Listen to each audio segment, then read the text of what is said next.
سب سے زیادہ جاہل وہ ہے جو گناہ سے باخبر ہوتے ہوئے بھی گناہ کرے۔ انسان دوسرے انسان کو جو سب سے بڑا تحفہ عطا کر سکتا ہے وہ وقت ہے۔ اس سے قیمتی تحفہ انسان انسان کو نہیں دے سکتا۔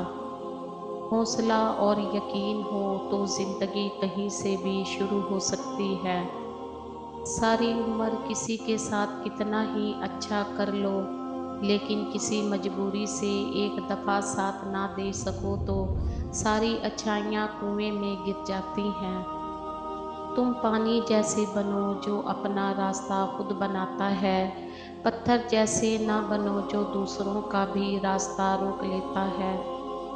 جب نیت میں کھوٹ آ جائے تو پھر یہ تین چیزیں راستہ بدل لیتی ہیں: مال، رزق اور محبت۔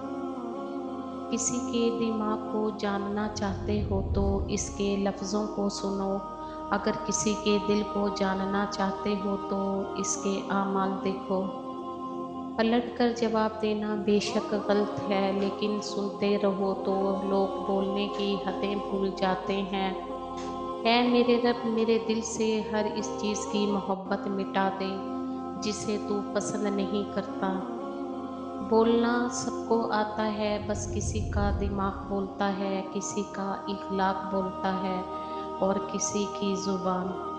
جیت کی عادت اچھی ہوتی ہے لیکن کچھ رشتوں میں ہار جانا ہی بہتر ہوتا ہے۔ اپنی زندگی میں ہر کسی کو اہمیت دو، جو اچھا ہوگا وہ خوشی دے گا اور جو برا ہوگا وہ سبق دے گا۔ انسان تب سمجھدار نہیں ہوتا جب وہ بڑی بڑی باتیں کرنے لگے، بلکہ وہ سمجھدار تب ہوتا ہے جب وہ چھوٹی چھوٹی باتیں سمجھنے لگتا ہے۔ دوسروں سے برا سلوک کرنے سے پہلے یہ سوچیں کہ اگر آپ خود برے سلوک کا شکار ہوتے تو کیا ہوتا۔